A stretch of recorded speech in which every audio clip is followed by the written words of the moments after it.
Welcome to the HawkCast with your host, AJ Hawk. All right, excited to do this one a little bit different than normal.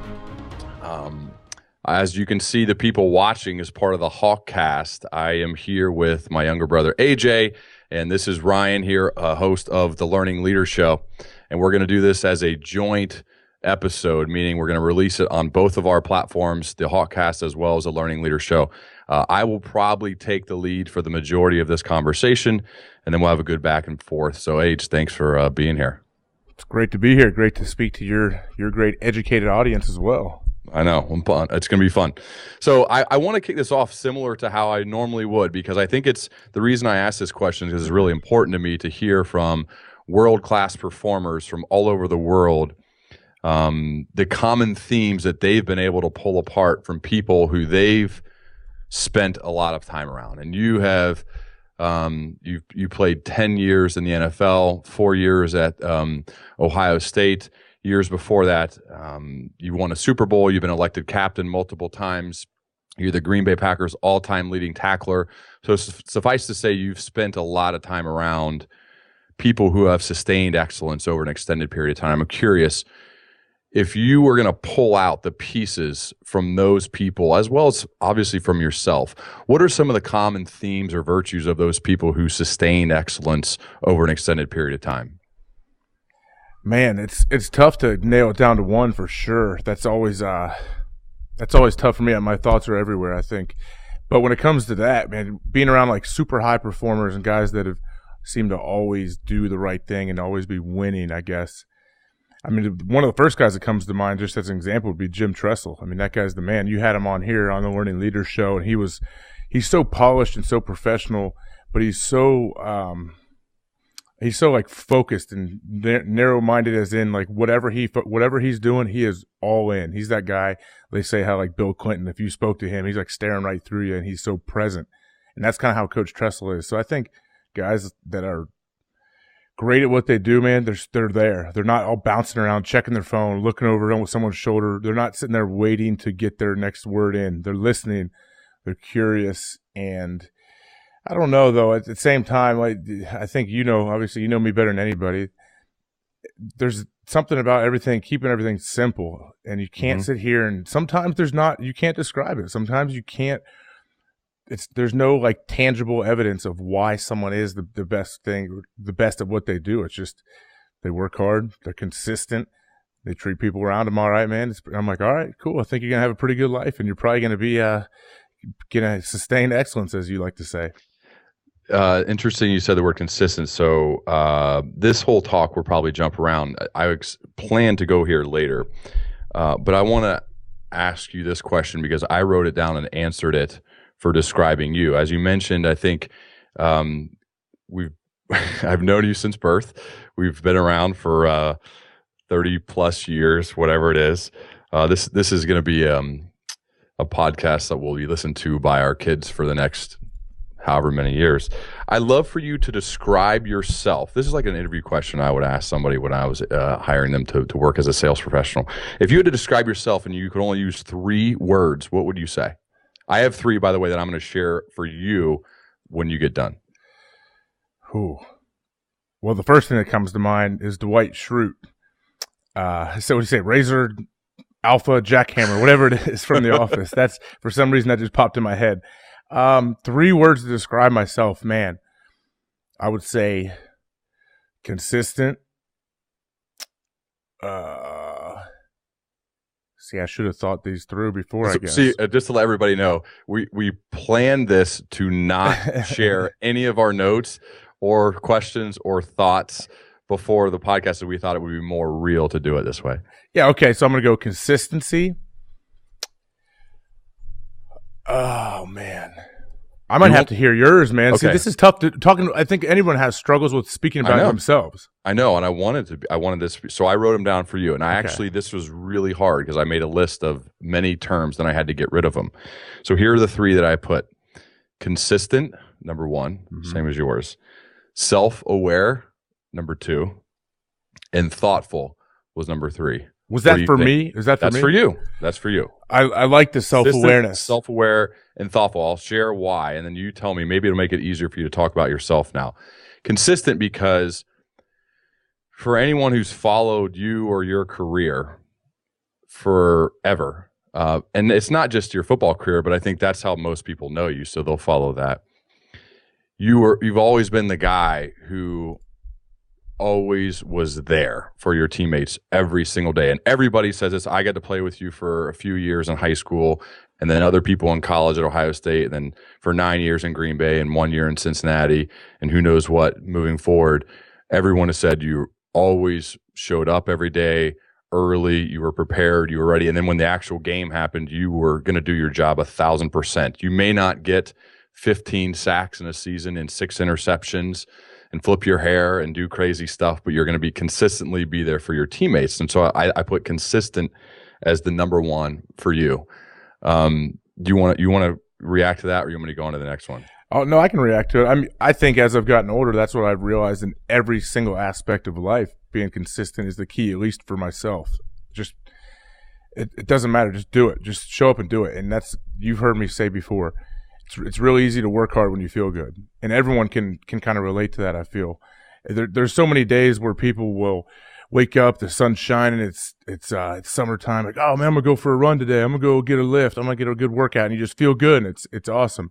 And then there's a lot of days where it's really tough for people to get out of bed, and it's dark and it's cold, whatever. Those are the days that I feel like I thrive on. I think as I've gotten older, like, I don't enjoy that much, but I think there's no other option. Like, why not? If this is what I'm gonna do, who cares? Why even talk about it? I'll just, this is it. Like, people say, why would you get up and work out at 5 a.m. when you were younger? Like, why would I do that when I didn't have to? I'm like, I don't know. I had class at 8 and I don't want to lift after class, so I'm going to lift before. So, yeah, I think that approach probably is I got to say, one of the keys to your long-term success. It has to be. I think others would say that. And you say it as if it's really easy, maybe.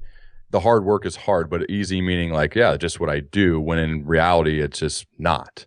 The second thing I came up with is self-aware. And I think this goes along with being, when I look around at people and try to measure like intelligence, part of intelligence to me is how I would define it, and this might not be right, but this is my feelings, is being aware of your surroundings, having an awareness of what's going on, whether you're driving a car, whether you're in class, whether you're watching film, whether you're being a dad, being a husband.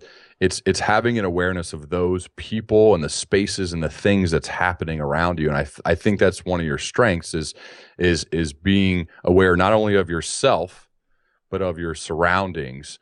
And I think some of the greatest leaders that I've come across have this really intense awareness of themselves as well as their surroundings. That's spot on. Awareness is the biggest thing. I tell my kids every single day.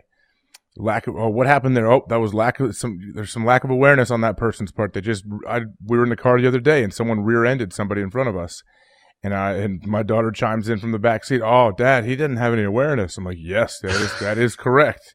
He was probably looking at his phone or something. It's very dangerous. We need to have awareness. It could save our lives someday. So that's like a joke I started with them, but they run with it.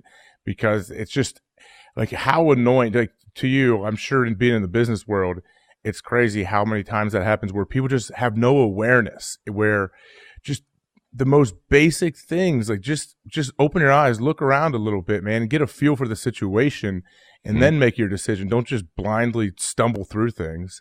Do you think that's something that can be learned? Yeah. I do, but what are some specific ways that you would think that you've developed your awareness over the course of 30 plus years? Because there are probably periods of time in both of our lives that maybe we weren't as good at this. And we're still obviously on this path of trying to get there when we know we'll never be there. Yeah, well, that's the first key, is knowing that you're never there. Right. Know that we don't have the answers, and that it's something that's total, I can see it right off the bat, of total lack of awareness, are people that are really smart people that are really dumb. So like, what I mean would be someone that's really book smart, does really well in school, can sit there and recite the Bill of Rights to you and tell you all about it and act like they know everything about everything. Mhm. But then they lack the awareness to delegate things that they should delegate. Like they think they can be their own financial advisor. They think they can pour the foundation in their house. They think they can do every single thing and they're never wrong, and they should never reach out for help because that's like a sign of weakness. And that right there is just, it baffles me how many times I see that. I fully admit the things that I don't know anything about. I know I will be upfront with people and say, hey, I'm completely ignorant on this subject. Can you please tell me what you're speaking of? So I think having awareness to actually put yourself out there a little bit and know that, hey man, I don't have all the answers. I'm searching just like everybody else. Yeah. The third one I wrote down was thoughtful. Do you think that's accurate? I don't even know. You'd have to describe what you mean by thoughtful.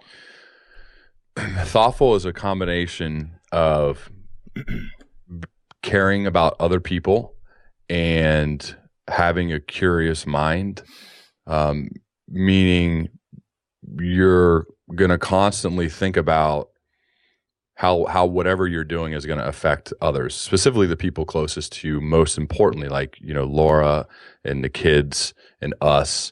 That I think is being thoughtful, is that knowing that everything that you do is going to have an impact on them, as well as the fact that you have a lot of fans, especially around the state of Ohio and abroad of Wisconsin, that you realize that you and Aaron talked about this when he was on your podcast, Aaron Rodgers, and I really like that he admitted this. He fully understands, and he is obviously on a level that is just like a Oprah Winfrey type level,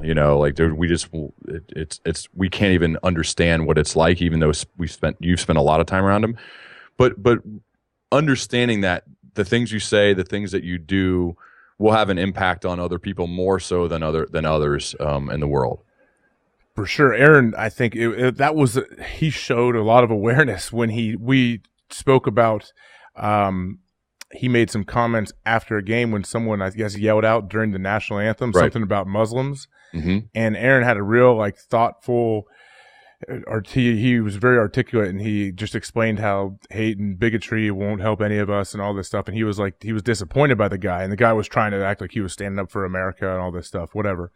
So I thought that was awesome when Aaron said that. But yeah, I guess I definitely would agree with you on the thoughtful thing. I think sometimes I care too much about how what I say or do or react will affect other people. Meaning, I wish I could be tougher on things like people or situations that I need to be, like stand up and take a stand. I use you as an example or whatever. How every once in a while we'll have some people that may be doing some work around the house, or we're getting something done and we have to hire someone to do some kind of work that I know I can't do, and we'll catch them sleeping or something going on, and I'm like, man, I'll tell Laura, I'm like, man, I wish I was like Ryan and I could go out and Ryan would give this dude a 4-point bulletin about what he needs to do, and then he's going to get the guy to lower his rate and then shake his hand and go on and have a nice day. And I use the example of how, I know you've said you'll call, if you say you had DirecTV, you'll call them and say you're canceling your service, you're going to Time Warner just to get them to lower your bill. Yeah. And I don't know if you probably don't even want that out there for some reason. Well, it's a little bit embarrassing, but I don't care. I mean, I've done that's not embarrassing. It's sales. I respect it. In a way, some would say it's a waste of time. But think of that. If you save $4 a month, think how much money you're going to save over 20 years. My hourly rate, I would hope, is more than that. Exactly. I know. How much is your time worth? That's what I ask people all the time. That's why that might not be the best example. I think what you're talking about is probably the willingness to almost confront people to negotiate everything, because I believe everything in the world is negotiable. Everything. If somebody says you can't negotiate that, I'm always going to say, well, yeah, you can. Of course I can. There's not, even if, for example, if I got a cavity filled and the dentist said it cost this much, I would say, well, why? The bill should be lower than that, or I think it should be lower than that. Just because, and I'll try to do a little research to have an informed reason as to why that I think that cavity should cost less, or whatever it may be. But I think going into everything with a mindset that you should ask the question why, and that in this case things are negotiable. I don't know. I mean, I think that could rub people the wrong way at times, but that's my approach, and I'm okay with it. I think because I don't know. I've kind of developed into that type of a person. I'm with you. That's what I wish I had a little more of that. I definitely am super curious and ask people why and ask them to explain what their beliefs are on certain things. But I guess the negotiating thing is what I don't have. And I'm like, I'll think about it for a second. I'm like, man, I know I could probably cut like $10 off this, or it should be cheaper. And I'm like, and then most of the time I won't go forward with it. I'm like, all right, whatever. I just want to get out of here. Well, part of this interesting question, I think that came up. I'm glad it did. Part of this is because when I got done playing football, I immediately go into the world of professional selling and the business world of having to negotiate constantly all the time. Your world, when you got done with college, so I got done with college, I played a couple years in arena football, but was basically a working person like most people when they get done with college. You went and you continued basically doing what you did in college without going to class. Mm-hmm. You just played football, right? And so I've developed 10 years of experience of negotiating hard with people, of having to win. And at work, there's negotiating that goes on there. You haven't done any of that. So you're like in the process of maybe getting started doing some of that right now, even though, like, I don't know, it's going to be a little bit different for you than it was for me. So I've had 10 plus years of experience that you've had basically none. I mean, you had an agent who's negotiated your contract. You have an agent who negotiates any marketing deal. So that that's not something that you should be doing. You should be focused solely on your craft, which is playing football. Yeah, I've thought of that for sure. I know that's something that and I think I even recognized and noticed that as you got into sales and negotiating stuff at work, you started to kind of take that everywhere. And so, then I did think about, well, he has a lot more experience in this. Like you said, if you are going to do that, you're going to do some research and and be informed a little bit about what you're doing. I would just jump into it like an idiot and be like, nah, it's $100. It should be 40. And the person's like, I already gave you $300 off. I'm like, oh, cool. See ya. So you actually would take the time to get prepared for it. And I think I would have to feel really prepared and qualified to actually go back at somebody. Yeah. I think you should though. I mean, I think that's the right way to go about any type of conversation with a person. Is the one question I like to ask a lot of people, and I don't know, maybe we can do it right now, is not necessarily in a podcast, but other times when I meet somebody, because I think it gives me a feeling of how they think. It's tell me the last time you were wrong about something. And if people can't think of something for a long time, I think that's a problem, because I'm wrong constantly, because I'm always trying to experiment or try new things. And so I think part of thinking about the potential of being wrong makes me want to be more prepared for whatever the next event is. Like if I'm going to negotiate something, I don't want to be wrong, so I'm going to prepare like crazy so that I'm right, or at least gives me the best chance of being right. And any negotiation actually is not a win and a loss. It literally is a win and a win. That's your hope. And it sounds funny, but that's legit. I think when you go into it, say, how can we make this literally a win-win? Because you're going to probably go back and negotiate or talk to or have a relationship with like Mike McCartney, your agent, for example. He doesn't want to go and just screw a team and get this insane contract for you, because he knows he's going to be negotiating with those people again in the future. So he needs to actually build a relationship to where both people feel like they've got a W out of it. Oh, I'm with you. But how do you think that transferred into your personal life from your business world, when we know Pistol, our dad, who's been at LexisNexis for 30 some years and one of the most respected guys ever in the history of that business, it seems like. Definitely. I don't think that spilled into his personal life. Maybe I'm more like Pistol, to where we just will, I don't know. Do you see that, where he's not going to, I think he's even tried to back you down and pull you off of people. Absolutely. I think that maybe just the fact that I'm 50% him, not 100% him, and I think you might be 60 or 70%, which he's loving right now. But I think other than the fact that we don't know where our athletic ability came from, nobody does. But I think maybe that's what I would say. We're very lucky to have him, and do everything for us. He's the first person I go to if I have any type of professional question. I know is the same for you. And but I do think we have some differences, and I think that's okay. I think that's good. I think more like if you look at our mom, she can be a ball buster and can get after people, and I think I got some of that from her. You know what I mean? Yeah, it's a good. See, I didn't think of it that deeply. Yeah, I mean, that makes a lot of sense now that you say that, because I don't mean it as a slight to Pistol at all. Pistol's the nicest guy in the world.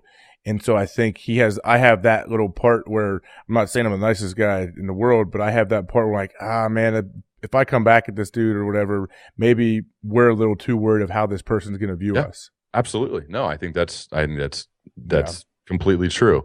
You mentioned earlier about being curious, and I think that's one thing we both have in common, is just approaching every conversation with a curious mind, as Len would tell me, and I think that's what we do. However, I don't think, I'll speak for me and you can share your part.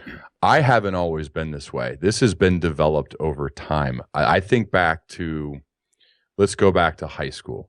We played together. We got to work out together for 2 years, play together for 2 years.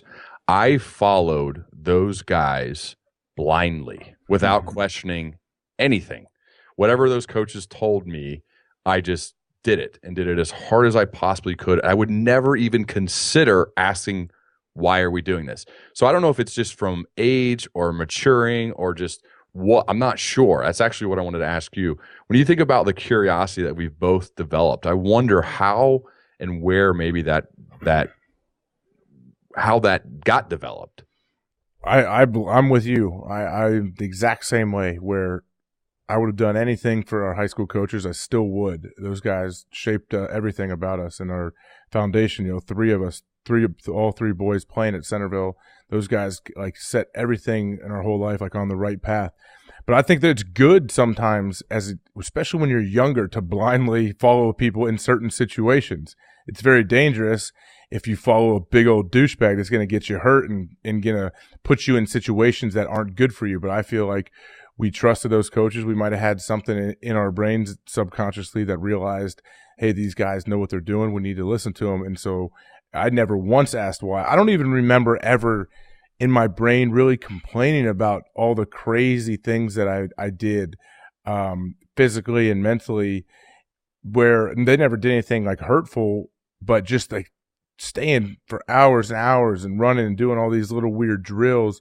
I'd be like, oh, okay. And I know some of the times I was getting a ride home from you and you'd have to wait around while I was doing it. It would seem like punishment for some people, but it was just coaches trying to get my fundamentals right and get me the best player I could be. And you would sit there and sometimes watch. And I never once was like, oh man, gosh, stupid coach. I never even thought that. It never once crossed my mind. So I think you should sometimes, when you're younger and you're developing, you sometimes need to blindly follow some people if they are doing the right thing. But then as you get older, you should look around and you start to gain some awareness and realize that everybody doesn't really have your best interest in mind. And not everybody, very few people deserve that respect to actually blindly follow. And when you're older, I don't think you should blindly follow anybody. It's the whole Bodhisattva, Siddhartha deal, where he finds him, he's searching through the woods and he finds his so-called God, Siddhartha, and he says, oh, I will follow you to the ends of the earth or whatever. And he's like, no, dude, do not do that. You do not blindly follow me. Question it. He says, go find your own path, do your own thing, and then if you come back to me, great. But that's a weird way to butcher a book I read when I was 21.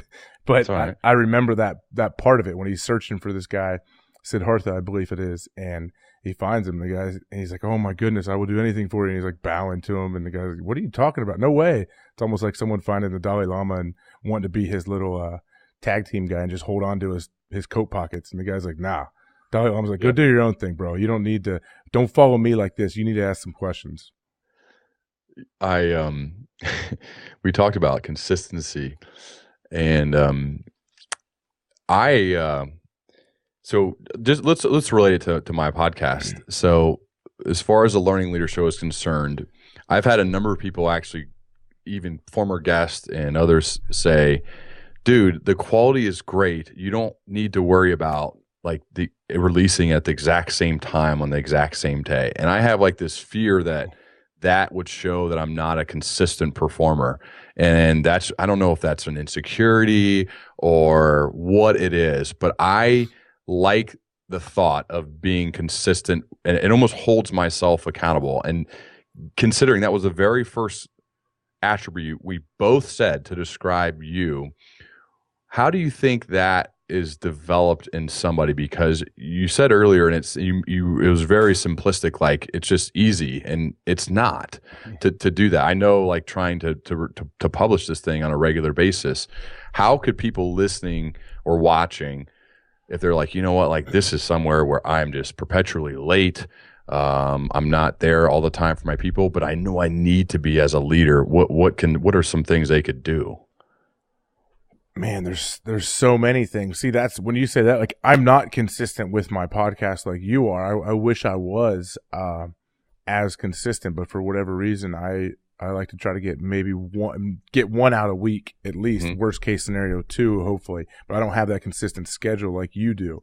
But I don't feel the same crazy pressure. I definitely feel it if I don't have some down the line already lined up to post. Like, so I feel that, but I don't have the super, I don't know, I think it's because you started yours off on such a perfect path and such this plan.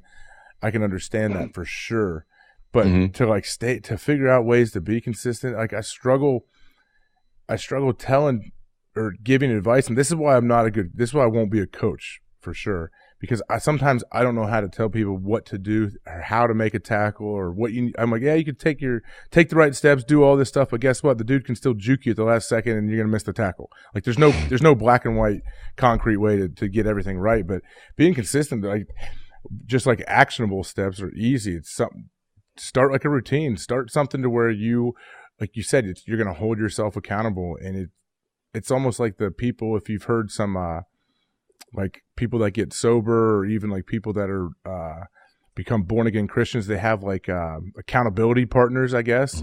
And they have that kind of thing. If you need one of those guys, do it. Get your Fitbit, and you can link like your Fitbit publicly. I've seen this before where you can put this on to where it's going to go out to like all your friends and family. And so they can see if you don't get your 20,000 steps or whatever. So whatever works for you. But I think there's no black and white concrete answer for like one thing will not work for everybody. But everybody can find their own kind of routine or the couple things that maybe get them going like in the right direction, build some momentum. What defines a great coach? Because you're saying that you would make I don't know if you make a terrible coach. So what defines a great coach? Because I'll get there. I'll let you answer that first. Someone that has patience, first off, to explain things and let people know and not get frustrated every second. Do you have that? Not when it comes to football. I don't have patience in explaining things, because sometimes I'll have guys come at me and keep asking me questions. What do you want to do here? And I'll talk scheme all day, and I can tell you why something may happen or where your weak spots may be in certain coverages and blitzes and whatever. But I'm not going to sit there and be able to like explain fundamentals to you and stuff like that. I just feel like you just have to go do it. Just go out there and do it. If like my coach Knopfzinger in high school, at times when you'd have to wait around for me, he'd be like, all right, do 200 rips to the left side and 200 rips to the right, where I have to like do this whole broken down thing. It's called a rip move to like get by blockers basically. And I'd have like, he turned it into like a 7-point process, like step, punch, turn, step through, punch, rip, other way, and that was one. And you would do this thing forever and ever. And he didn't have to sit there and explain it to me a million times. He showed me, and he was like, all right, do 400 of them. I'm like, okay, cool. And so you just do it. So I think they have that to where coaches, they don't complicate stuff, but coaches just, it's something that you've heard me say as well, like just be authentic and don't put on a front. Don't front that you're this tough guy. If you're not, we can see right through it, and we feel your insecurities coming to the surface. So don't sit there and yell at us and act like you're tough and setting the tone. And if you are a tough guy, cool. We're going to respect that, man, and we'll go with it. So whatever they are, I think if they're authentic, man, players understand right away, and they will follow that guy. Other than Coach Trussell, who's the best you played for? Oh, man. I'm so lucky. Doesn't have to be a head coach. Yeah, I'm so lucky to have a lot of great coaches. But Coach Bob Gregg, Coach Ron Ulrey are high school coaches. They're unbelievable. And Larry Knopfzinger, my linebacker coach in high school, who I still got to talk to a couple weeks ago. at the event with Eddie George that you moderated for Sonny Younger was awesome. Those guys are some of the best ever, man. But even like, honestly, I played 9 years for Winston Moss in Green Bay, who's still the linebacker / assistant head coach, associate head coach, whatever the title may be now. He's really good, man. And I think over the years, our relationship developed and grew a lot from early on. We were both just quiet guys that didn't really talk to each other, neither of us would speak a lot. And so we didn't have a ton of communication. And as we grew, it was cool. We understood each other and knew how to talk about the game and had a lot of fun on the sidelines too during games. Why was he better than somebody who was not good? You're not going to name names who aren't good, but. Man, this is with me. I haven't had to directly play for anybody that's not good. That's what's crazy. So there's been coaches on the staff, every that I've every team I've played on, that I'm like, oh, that guy sucks. Like, he's not a good coach, and his players hate him, and he's not good. But I haven't directly had to play for those guys. But the guys I've noticed that aren't very good are they're real insecure in their approach. I think whether it may be they're scared to confront their players and they're scared to hold them accountable, or they go the other way and all they do is just bear down on them and go crazy and they want to yell really loud so all the other coaches hear them. And they're almost like they'll sit there and freak out and throw down all their stuff on the ground after each play in practice and almost look over their shoulder and be like, oh, you see it? Head coach sees me getting mad, see me coaching up my guys, right? And so that's something that with all leaders you can see right off the bat, man, and players see through that. And I think players are becoming more aware at an earlier age now, so they really can know. They will know right off the bat, like, who is good here. Best teammate you've ever played with in the NFL and why?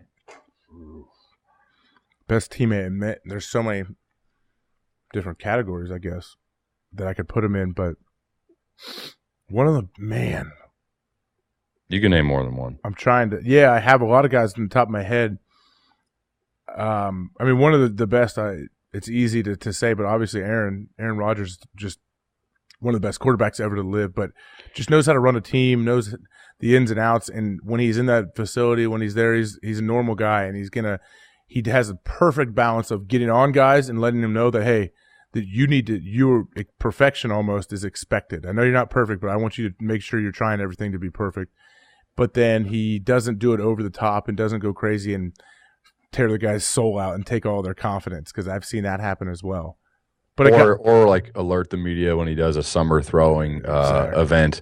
Like, it seems like it happens all the time where they have the guy call TMZ or whoever to say, hey, I'm doing a passing camp with T-shirts in LA on this date. You might want to get a picture. And I feel like Aaron has I think the word I like to use, and I've, obviously you spent more time around than I have, but is this moxie about him where he's can be quiet, he can be introverted, I think at times, is extremely confident in his ability to make it happen. I'm guessing a lot of it comes from preparation and this incredible recall for both good and bad events that have happened in his life, particularly on the field.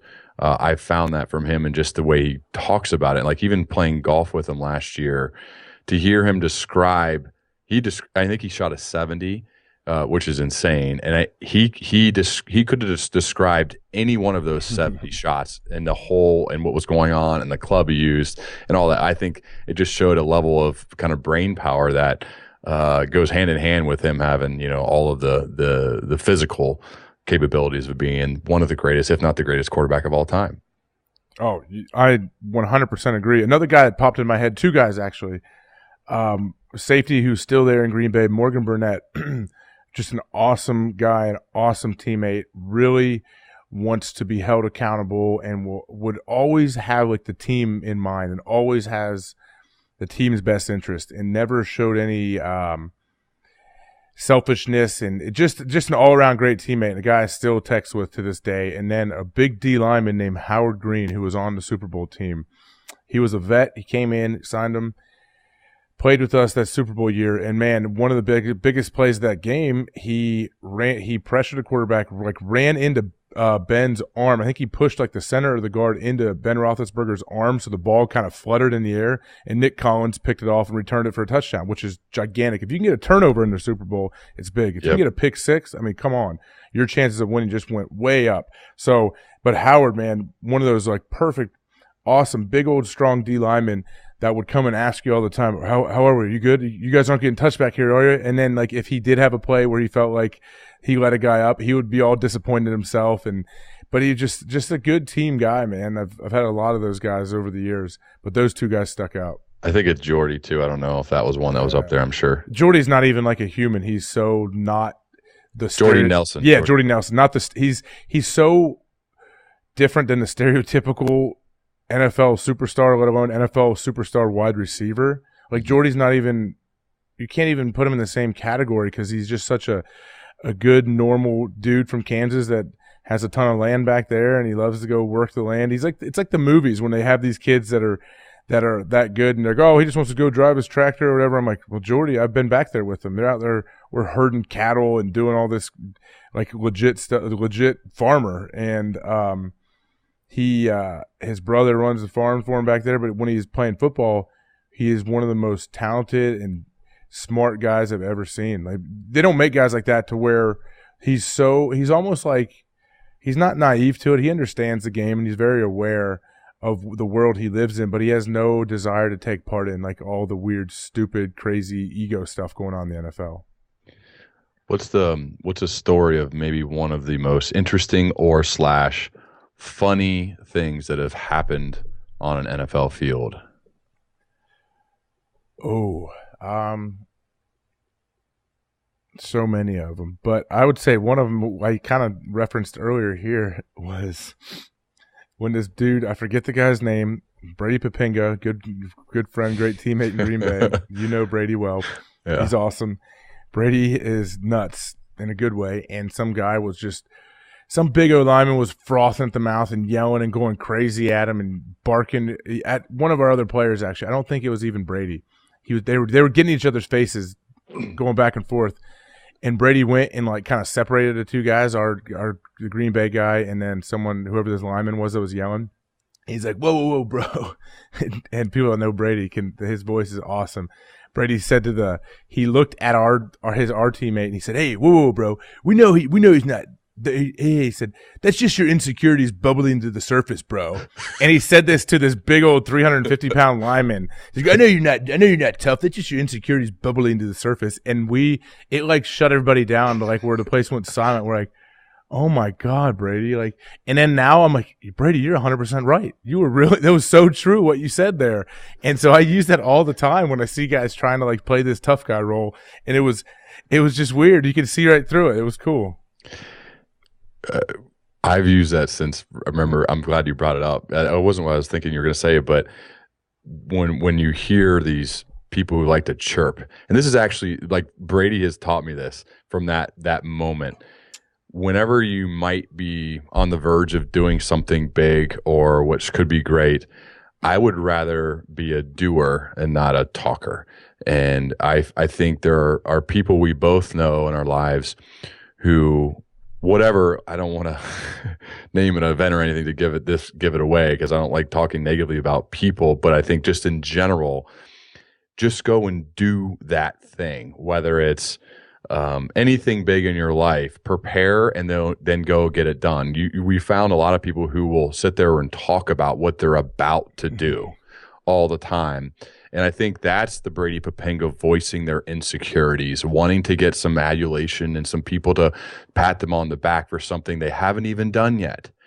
And so for me, it's like I would rather go to the other extreme and almost tell, like even when this podcast was getting started, here are the people that I told. I told you, I told my wife, and I told one other guy, Greg Meredith, who encouraged me to do this. 3 total people knew I was going to do this before I launched. That's it. There's a lot of people in my life who I love, who are close to me, and nobody else knew because I thought this could be something big. I'm planning for it to be big. I recorded 22 episodes prior to launching. That took me 4 months and didn't tell anybody. I didn't want that to be – it wasn't about what I was about to do. It was about what I'll let you see when it happens. And I think that's the – people who voice their insecurities about what they're about to do. I'd rather you be a doer, not a talker. I mean, is there anybody that disagrees with that? I hope not. Well, here's the thing, though. People do it all the time, though. Oh, they're very guilty of doing it, yes. Right. Most people are guilty. Why do people do it, but then you're right. I don't think anybody would disagree with what I'm saying, but then so many people are guilty of doing it. I mean, you and I both probably are at one point in our lives too. Yeah. So it's just a matter of though being aware of that, and then I think I don't know. I'm curious to see what you think. It's about lack that. of awareness, first off, to where if you want to just talk about what you're going to do or how you're going to do it, I'm like, all right, man, I don't care. I'm like, what do you think? I was like, I have no opinion on this subject. I've had that before where people get really upset at you if you don't have an opinion on something. They feel like you have to. Yeah. Where someone's going crazy about a game going on or some stupid conversation, some argument that two people are having, and they want you to chime in, and you're just sitting there quiet. And I'm like, what do you think, AJ? I'm like, I literally want to blow my head off right now. I could care less. I could care less about your conversation. It hurts their heart, man. Like people want you to. I think people just want to talk about, I guess, what they're gonna do, but then I'm sure some people will give you the whole like new age, like the secret type stuff where if you want it, you got to put it out there in the universe and it'll come back to you, like that as well. So I'm just voicing my intent of what I plan on doing, and good things will come back. You know what? I might have to already, in a way, I do think there are some. I don't want to be a flip-flopper here, but I think part of being a learning leader is being willing to change your mind. I'm not changing my mind, but some of that, I think there is some truth to some of it. You know what I mean? There is, but it all depends on the situation. Yeah, you're 100% right. There is something to that. I think it's cool, and you don't have to sit there and voice it to the whole world and say, hey, I'm going to there's different ways. There's like ego and insecure ways, or there's like cool ways to where people can say things like if it's a musician saying, I'm gonna shock the world and sell 20 million albums this year. Like no one cares, bud. Cool. Like that's not the same as someone that says, as a musician that wants to say, I'm gonna make the greatest album I've ever made this year or something. I don't know. It's different, but I think there's different ways to go about it. It's just how you put it out there, how you go about it, how the language you use is very telling for sure. Let's talk about being a dad. We both are dads now. We're lucky to have great parents that still continually help us on a daily basis. What is your overall philosophy towards being a leader as a dad? I want to show them, not tell them. First off, it's a saying that kids do what they see, not what they say. What is it? They do what they see you do, not what you tell them to do. I don't know. You know that line. Yep. So they're going to see how I interact with their mom. They're going to see how I interact with everyone else around me. If we're thanking people when just out of stuff that you don't know you're doing, but hold the door for people when you're walking in places, just saying thank you or whatever. All those tiny little things, they add up over time. And I see that already with a 5 and a 3-year-old and now 7 months almost. I see that how like my little son is super like polite and he'll thank you for thanking him. Like I'm like, oh, thanks for bringing that here. But he's like, oh, thank you for thanking me, Dad. I'm like, wow, cool. Like, so they see. So I think the first off, just like being any kind of leader, don't tell them, man, just do it. Set the example and live how you feel like you would be proud that if they grew up to treat people the way that you want them to. Like you need to embody that. So that's the first thing, man. Just don't sit there, and I don't have to sit there and tell them about the rules and tell them everything. So just treat my wife the way I feel like she should be treated and how parents should interact, and then treat other people right, and then let them know that I'm always going to be there. Like I'm not going anywhere, no matter what. I won't be gone. There's nothing you could ever do to make me not love you. No matter what happens in the world, I will always be here for you. And so that's the few things I think if I can get that foundation with them and they understand that early on, which I know they can already feel it, they can hopefully puts them in position to be great people. If there was one principle or a guiding idea that you had to pass along, like they forgot everything that you had taught them up to this point, and you had to pass one thing, what would it be that you would hope for them to be as they get older? I would hope they're just authentic, that they're real. They're whatever they are, do it. That's you. Why is that so hard to be? Because it is. I think it is. Impossible. It's really hard. Yeah. Why? Especially now, it's harder. Do you think I won't answer. Do you think this is something that you've battled? Being authentic? I don't think it's like not as or you've gotten better at. I've definitely gotten better at. Yeah. I personally have over maybe the last like few years actually. Yeah. Yeah, I think we're all, it's the same thing where you're always trying to figure out a way, but yeah, I mean, I've gotten better at it just because I think when I was younger and trying, I guess I was never like trying to do, it wasn't like crazy, but I was just try to like, I don't know, when you're younger and you're stupid in middle school and stuff, you like want to think you're tough or whatever it may be. And I was never like a guy that was going to treat people bad. I don't think. I'm sure actually I did have, I'm sure it was all, every once in a while I would get on like certain things in like 5th or 6th grade where you'd want to just annihilate people when you'd play like, what is it, speedball, handball, the different games we'd play. I'd always get locked in on a few kids and I'd want to make sure I got a couple good shots on them. So I was never like a bully for sure though. I was always friends with most people or at least acquaintances and never feel like I treated people terribly, but I think I definitely wasn't authentic as I guess just the normal kid stuff where you think you need to like put off a certain persona or attitude. Yeah. Part of it is I think you slowly stop, I'll speak for myself, slowly stop caring as much about what others think. Like, for example, look at Kobe Bryant towards the end of his career. He became like beloved because he just was as real and as honest as you could possibly get every single time somebody talked to him. Like you could tell because he said things that made people mad. Like the beginning of his career, he was Michael Jordan 2.0, right? Just trying to say the right thing in the same tone with the same voice as MJ his whole career. And then towards the end, he got this mentality of nope, I don't care. I'm done with that. I'm just going to be me. I felt when Aaron was on your podcast, he was like that, actually. Like he's getting closer to that Kobe range of like, you know what? This is who I am. Like I think people would be shocked to hear that Tom Brady eats pizza and drinks a lot of alcohol sometimes, but that's true, right? And they think like, no way, I've read about his diet and all this stuff. And it's like, that's just not true. Like, and Aaron, I wasn't afraid of that at all. And Kobe's the same way towards the end of his thing. And I think maybe that just comes with maturing in life. I don't know. It has to. And especially when they've like cultivated that image that their brands and people give them millions of dollars and you can't step out of line. I'm sure at some point they just get sick of it. And maybe even like Kobe's whole trial, that whole deal that happened, and he had to pay the girl off and all this stuff. It had to be one of the worst situations ever for him in his life. But then when he finally got through it and came through the other side, he was probably like, who cares, man? Like I've literally been to the very bottom of how you could, what you could good point. Publicly.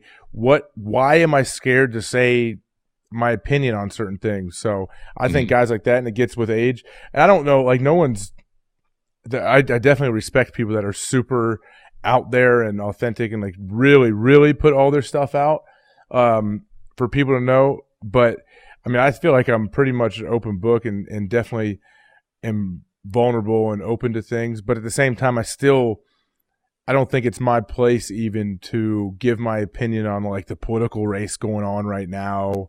Like I don't care, like personally, like I don't really care about politics really. But if I say I did feel really strong about one way or the other, like if I really like Trump, I still don't think I would come out and just lobby for him and go real public with that, just because I don't think there's any, maybe I'm scared to put myself out there when it comes to that, because no matter what, you're going to get a bunch of hate coming your way. But I also think it's just because I'm ignorant to a lot of the issues that happen in politics. I'm like, I don't care. Like the whole story, I don't want to hear like Pearl Jam, which I love Pearl Jam. My youngest son's name's Vetter. People are like, all right, buddy. All right, Eddie, we don't care about your political views. Just sing Jeremy, bud. Just keep going. Like no one. So like sometimes rock stars and people will want to use a platform to give their views when people just want to hear the art. So, but I will say though, you do have a platform. Maybe not the same platform as Eddie Vedder, but you do have a platform. So if you truly believe that, if we're talking politics, that one person is better than another person, isn't there a responsibility to say that?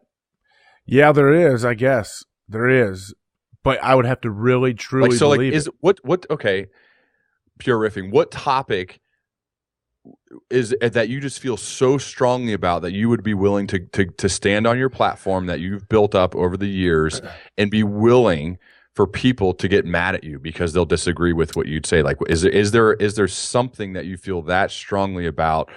I honestly can't think of one where I would tee one up for you that you would say, you know what? Yes, I believe in this, and I know at least 50% of the people listening are probably going to be upset with me for believing this, but I do, and I'd like to use my platform to help whatever that may be. Like raising money for cancer is not that, because everyone agrees with that. It's something that maybe people wouldn't agree with.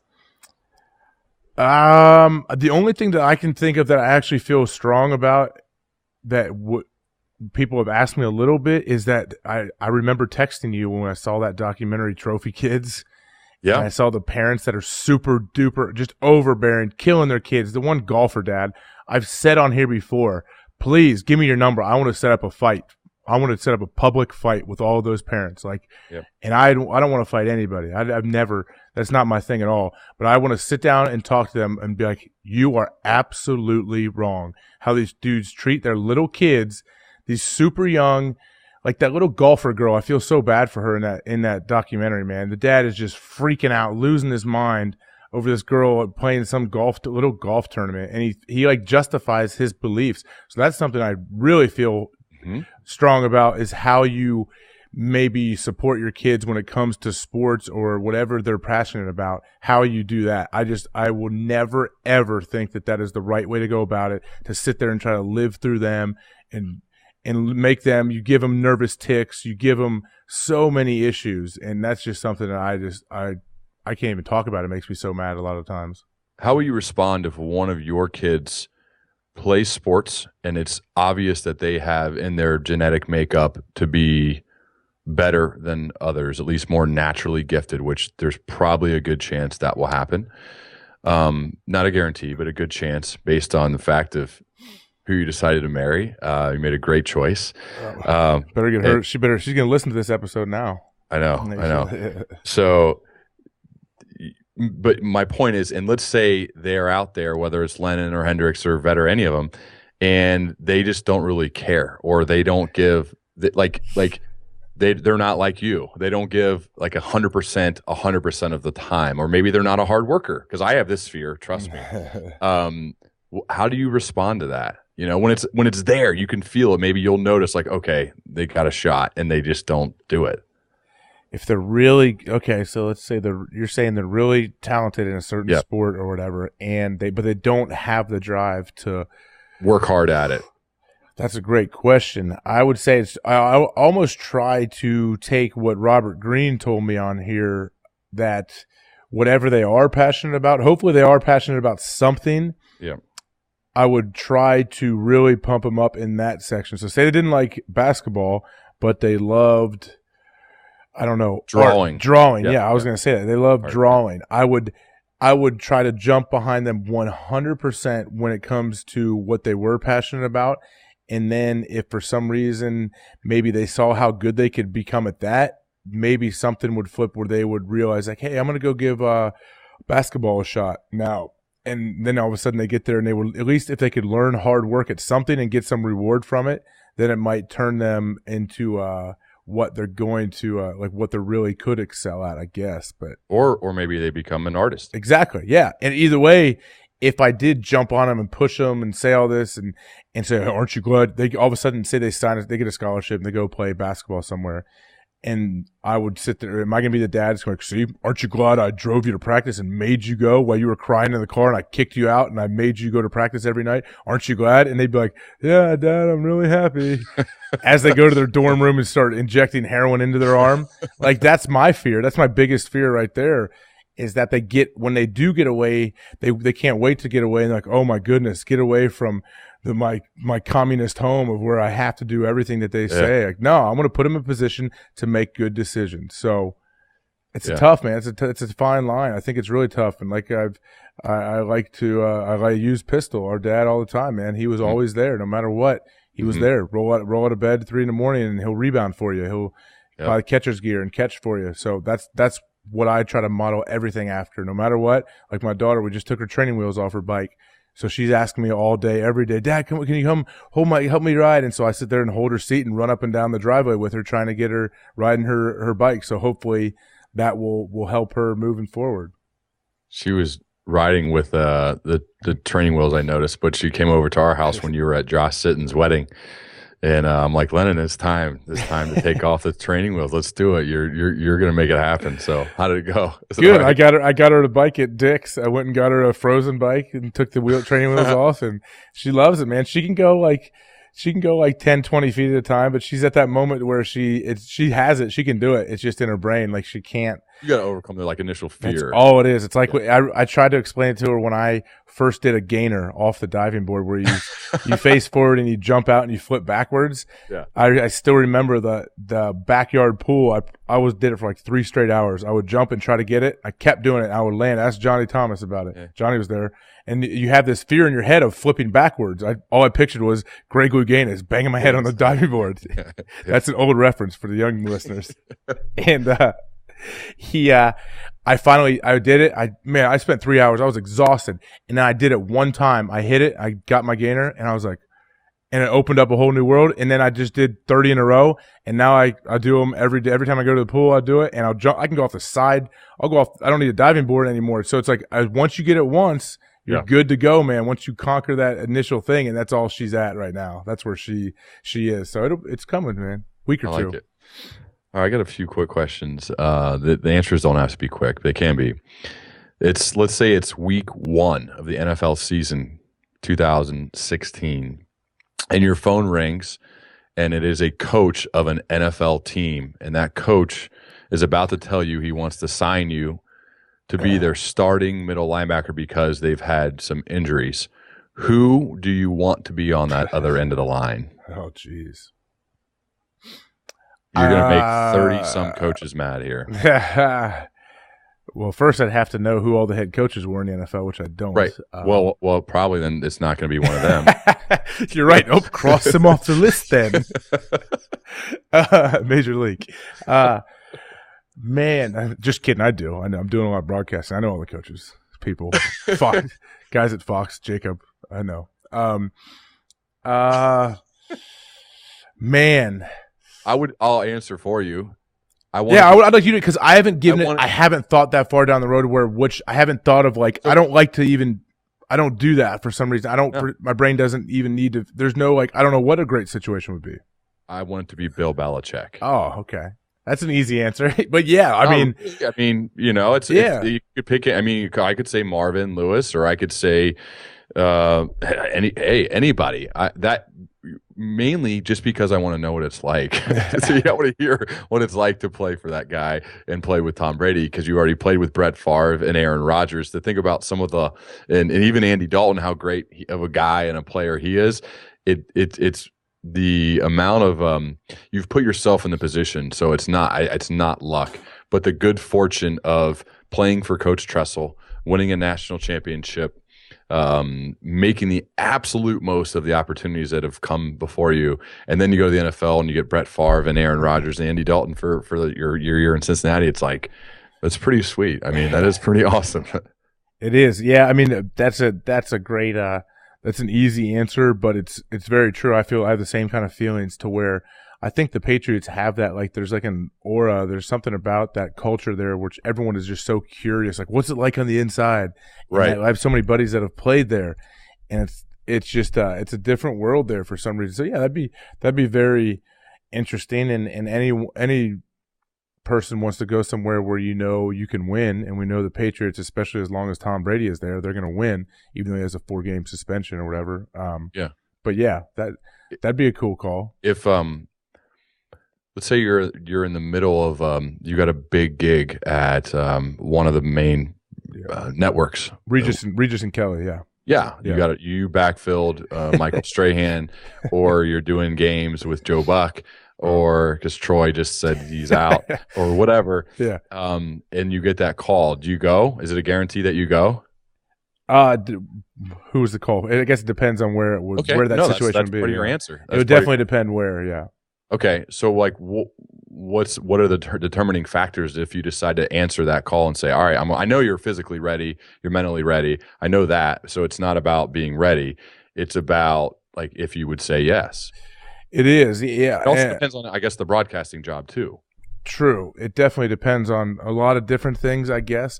I would say the only thing where I'm at is I'm not at the point where I'm just losing my mind trying to get back into like a training camp and all that stuff. Like I'm realistic at the situation and really super excited about like getting more into the broadcasting world and hopefully get a full-time gig eventually somewhere, whether it's college, NFL, whatever it may be.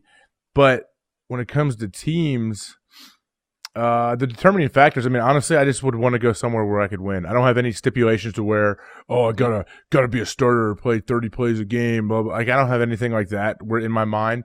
But I would imagine, like, if a team does call me, they're going to have some kind of need. They're just calling for a reason.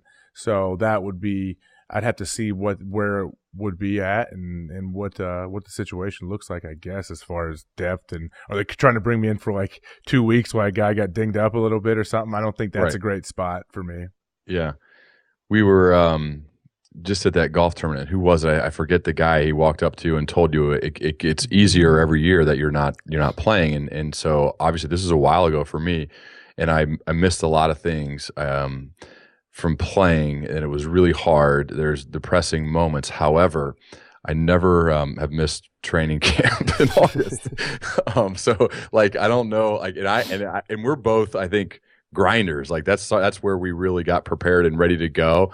But I mean, I missed a lot. I missed the games. It was hard to watch any game other than the ones that you played in for the first few years. And I was done. I think every former athlete knows this and goes through it. Especially if you love it and you give everything that you've got to it, like we've done.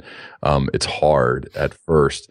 And so I wonder if broadcasting will help bridge that gap. Like Brady Quinn said, it was like watching the love of his life marry somebody else. But his situation might be a little bit different. I don't know, because he only got to play a few years when he could still be playing right now. I mean, he's definitely in shape and he can sling it. How do you anticipate that feeling, or what do you think it will be if it's week one and you're doing a game on TV, whether it's college or pro, versus playing in one? See, like once Cincinnati released me, I don't think I felt the way I thought I might feel. Maybe just because my whole life I've been preparing for not playing. Yeah, I've known from my first day, my rookie year, like all it takes is one slip, man, and I'm done. I can't play football again. So I've always done stuff to prepare myself. So like, I guess I never. I don't know. It was definitely weird when I realized like, I'm not on a team right now. I'm a free agent. I know this was back in April, end of April. I'm thinking like, well, no one's going to sign me like over the next couple months. I understand the draft was coming, all this stuff. So it was kind of a weird feeling for me, but it wasn't like I wasn't like sad. I wasn't like, it was just, I don't even know. I was almost like indifferent to like, okay, well, cool. Of course, it's going to be nice to be home. I'm always work out. And then I got really excited about getting more into like media and broadcasting. So I jumped on, I think like 3 days later, I drove to Chicago and did a quick hit for NFL Network during the draft. But I don't know exactly how I'll feel, but I think part of the reason why I still feel really good is just because no one's ever satisfied with anything you ever do. I guarantee you, Tom Brady, he's won 4 rings. And he's like, dang, I should have had 7 or whatever it may be, 8.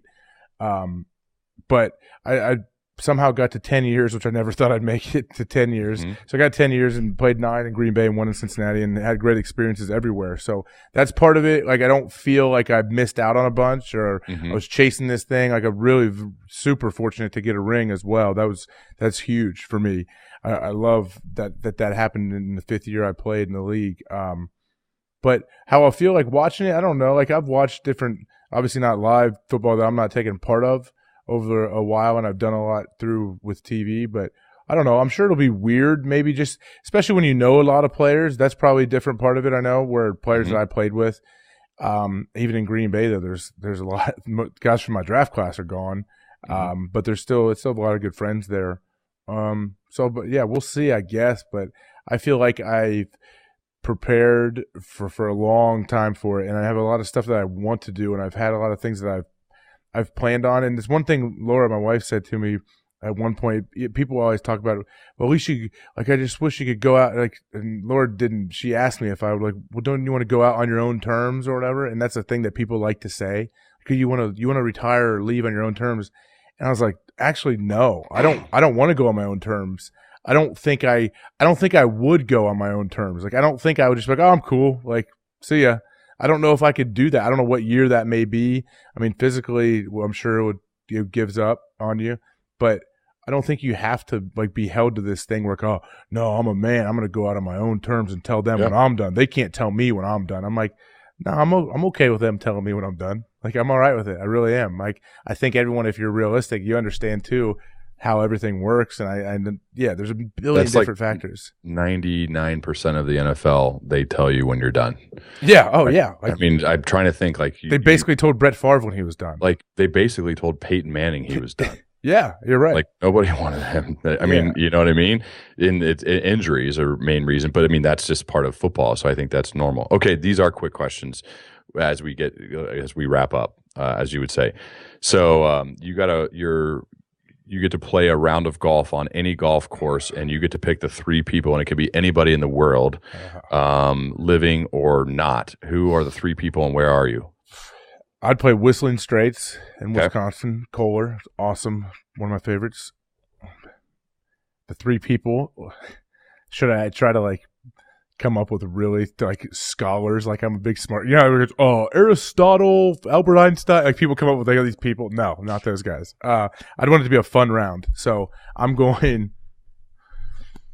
So living or oh my goodness. So I would say guys that seem really fun. I want to play with Charles Barkley. Okay. I'd want to play. So it's going to be a slow round. Slow round, yep, but it'll be fun. I'd want it to be slow. That's the thing. Yes. Charles Barkley. Good call. You want it to be slowed down because I want to listen to his stories. Yeah. Charles Barkley. Honestly, Charles Barkley, Bill Belichick, because I want to see that. I want to see how his interaction is with Charles. Okay. And then the third would have to be my man. Have to be Jesus. Bring him back. I'm 32. He was 33. And I want to see if he wears golf shoes. What is I have a lot of questions. I love him. I have a lot of questions. I just need answered. That answer will go without any response. Who is your favorite celebrity you've ever met? I would have to go. Man, did you come up with these? Yes, I did. It's good. I will say my favorite celebrity I've met. Ooh, other than Michael Bolton. See, Michael, he was almost said Michael Bolton. One of the coolest guys ever, and we both had him on our podcast, was Sal Volcano. Is that right? Yeah. Volcano. Yeah. I said his last name. I always say his last name wrong, but in Practical Jokers, I mean, he's definitely a celebrity in his own right, and how his whole. But he was just such a good, genuine guy. But him, true. I can't narrow it down to one. I honestly, Charles Barkley is one of the guys. Like, hey, meet your heroes, bro. Meet them. If you shouldn't meet some guys that you think are great, but Charles, you want to meet that guy. He's the best. Yeah. Yeah, I remember in Tahoe just sitting there as he's drinking Diet Coke and just being exactly like he is everywhere else, and he's done it a number of times. What is the biggest conspiracy theory that you believe is true? Ooh. I was going to say Bigfoot, but I don't believe Bigfoot's out there. Nope. The film was not that clip, whatever it's called. The Zapruder film for Bigfoot is not real. The biggest. What about you? What's the biggest conspiracy you think? I'm not a big conspiracy theorist person. I'm not. I can't think of even one, just because I know there's things that have been made public over the years that were quasi conspiracy theories. Like, I think we landed on the moon. Yeah. I can't even think of one, but I didn't know if you had. I have a hard time with them because you can't keep anybody quiet. Everybody talks. Right. You can't keep, let alone thousands of people in some of these conspiracies. So I just I don't know any way where people can contain themselves and not tell their wives, and then a wife goes on Facebook and tells her friends and all that. So I can't think of one. What's something you'll never be as good at as others? Using proper punctuation when I write. Okay. That's kind of given. I'm kind of giving up on that, which is not good, but I have an issue, man, with commas. I put too many commas in because I always think that I need commas and I have run-on sentences. So I'd actually need your help. Okay. We can work on that. Good. What do you do 60 seconds prior to recording a podcast for that minute? I'll share mine too, just so we can both do this. If I had a little trampoline, I would jump on a trampoline like Tony Robbins. Yeah. It's so funny you said this. So Tony was on a podcast at some point, I don't know when, and he talked a lot of, actually this your most recent guest, Steve Grafe, talked a little bit about this. Tony talked about breathing exercises you do to get ready for the day. And one of them that you can do is take huge, deep breaths quickly. And this is something that I just started doing literally like 100 episodes ago, is just taking these huge, deep breaths really quickly right before I hit record. And I don't know why, but I just gotten used to it and I like it. It's like a get me going type routine. Yeah, I know what you're saying. I talked about the Wim Hof deal. I do Wim Hof breathing, not as consistent as I should or I would like to. But yeah, I don't do that right before I record. But I usually listen to, I'm always listening to like different podcasts, but I'll listen to a little bit of music right before I record. Yep, I like that too. What's your favorite movie? Top Gun. Yes. All day. Still, I didn't know if you'd changed it. What's your favorite book? Good to Go by Harry Constance, Navy SEAL, Vietnam. I read that a long time ago. I was going to say, that's not a new one. It stuck with me, man. That kind of got me into all other kind of books. I always loved the military and loved the special forces, and I read his book, and it was just so like, it just felt real. It felt like he wasn't trying to become famous, like he wasn't trying to get a TV show off of it. It was unbelievable hearing the type of stuff that they did, and when he I don't know, just to think of the stuff the guys do. Maybe it was also because it was before there's so many books out about different military operations. So this question, I think, is actually a hard question. So if you don't know yet, we can well, I don't know, answer the next time we do a podcast. Mm-hmm. When you meet somebody new and you're trying to get to know them or understand the way they are, what are a few questions you ask them to deeply understand how they think? I would say one question I like to ask people that they never seem to get asked is, how do you feel? And then if you actually, and when they say good, I'm like, all right, well, how do you feel, bro? Like, how do you really feel? Or what do you think? Yeah, really? I have, but I have to kind of know the person. Okay. I wish that the question was, I guess, for people that I don't know. Yeah, like sometimes you meet people and you ask questions to, I don't know, get to know. Yeah, I guess I want to get to know, not necessarily get to know them. I want to get to know how they think. This is more of an interview type of a situation. Mm-hmm. Like if you're interviewing somebody for a job, that I've got a lot of experience with this. So like I personally want to know about mentors in their life. I want to know about difficult moments, and how they responded to those moments. I want real life examples and stories.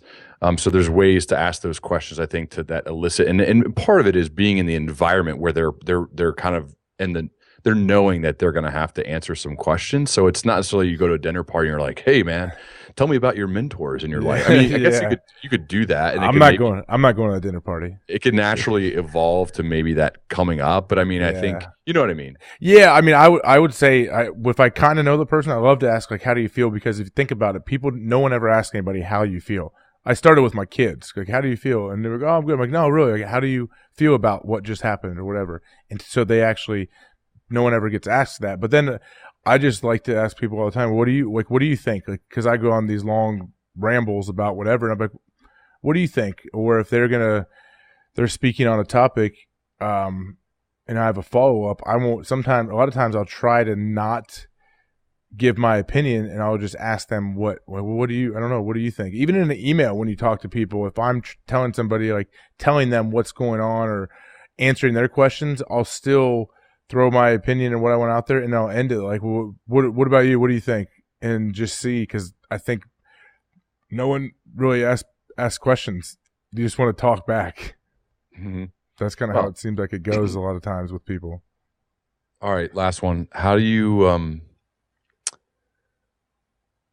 over a year ago when I way more than a year ago actually now, when I told you that the name of my podcast was The Learning Leader Show, what was the very first thought that came to your mind? Fully realizing that people who title things, whether it's authors of books, directors and writers of movies, people who make podcasts, think a lot more about their title than anyone else does. I know that. I'm curious to what your first thought was. I think I just felt right. I didn't question it. I don't think I didn't even say like, oh, why is that? I think it speaks for itself, and it made sense with you for sure. So I think you probably remember. I don't think I even said, oh, why did you go with that name? Huh? Did you get the metrics and get a focus group and do that? Like, you didn't do all that. No, I didn't. Yeah, I sure hope not, because your podcast would be terrible if someone's doing focus groups on their name of their podcast. It could still be good. No, it can't. No, it can't. That's where you differ. That's why I'm sorry for all the professional, educated people that listen to your show. I just think when something is when it's not organic and it's not true anymore, it sucks. Usually, there's obviously nothing is black and white. There's always examples, outliers, but for the most part, man, when you try to craft anything too much, especially when it comes to this long form podcast, casual interviews, talks, when you try to craft them and have too many things, it just isn't. It's going to turn back into local AM radio or a film junket like we've talked about, to where they're going to come on, promote your book. Oh, what do you think? And then they're going to shut you down when you want to ask a real question. I completely agree. I like it. Is there anything else you want to share since we're doing this? What did you call it? SwapCast. It's called. I don't even know. You think we should put it on mine too? Yeah, absolutely. Okay. Yeah. You don't want to? Or I do, but I feel like then at the same time, this is my weirdness, feeling like I'm going to put a podcast on my own podcast, me just basically talking about myself. No, I think you actually, I don't know if we're still recording or not, but yeah. I think you should. I am.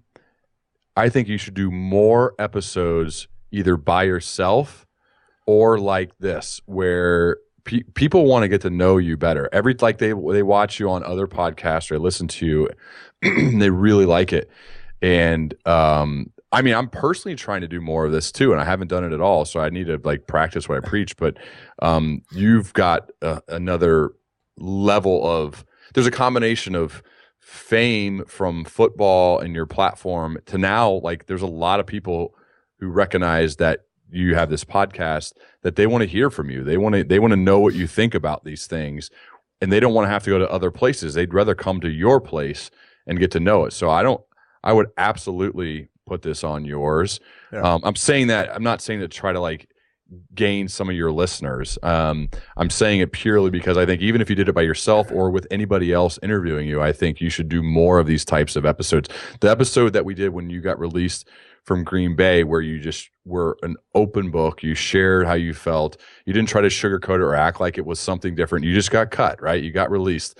And it's the most popular one by far, because people, and part of it is because it was an event, and the other part was because people just like the fact that you showed you're human. Yeah, I know what you're saying. I'm with you. That's always a fine line. Part of it, though, is that you've done a good job of removing all ego. So your approach to life in general is, well, people don't really care what I think, and I'm telling you that that's wrong. They do care, and so that's why you should do more of these things. And I don't know. I'll ask people to respond, whether it's social media or since you put yours on YouTube, maybe they could respond there, or email.